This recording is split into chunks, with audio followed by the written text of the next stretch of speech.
حضرت علی رضی اللہ تعالیٰ عنہ نے فرمایا، اپنے دل میں اتنی نفرتیں مت رکھو، کیونکہ جس دل میں نفرت ہوتی ہے اس دل میں اللہ نہیں بستا۔ 3 لوگ جب آپ کے سامنے بات کر رہے ہوں تو انہیں مت روکیں: غم زدہ انسان، بچہ اور والدین، کیونکہ ان کا دل بو رہا ہوتا ہے۔ سب سے پہلی عبادت یہ ہے کہ انسان مصیبت میں صبر کر کے اللہ تعالیٰ کی طرف سے مدد کا منتظر رہے۔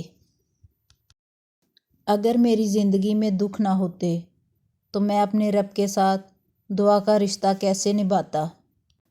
عقل مند وہ ہے جو اپنی زبان کو غیبت سے بچائے، اور مومن وہ ہے جس کا دل شک سے پاک ہو۔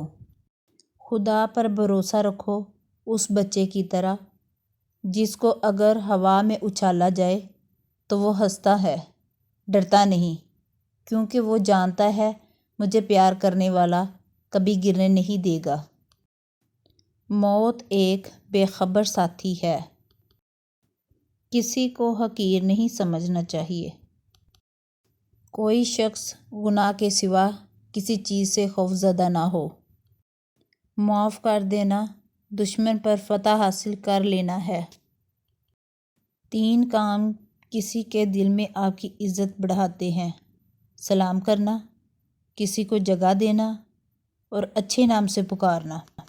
اللہ تعالیٰ سے دعا مانگو تو دعا کی قبولیت پر یقین رکھو، کیونکہ اللہ تعالیٰ کسی غافل، لاپرواہ اور مایوس کی دعا قبول نہیں کرتا۔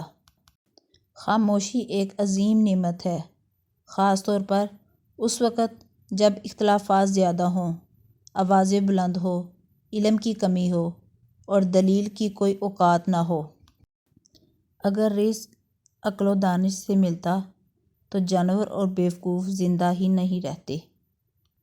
جو شخص تم پر غصہ کرے مگر پھر بھی تعلق ختم نہ کرے، برے وقت میں تمہارا سچا ساتھی ہے۔ دنیا میں سب سے خوبصورت پودا محبت کا ہوتا ہے، جو زمین میں نہیں بلکہ دلوں میں اگتا ہے۔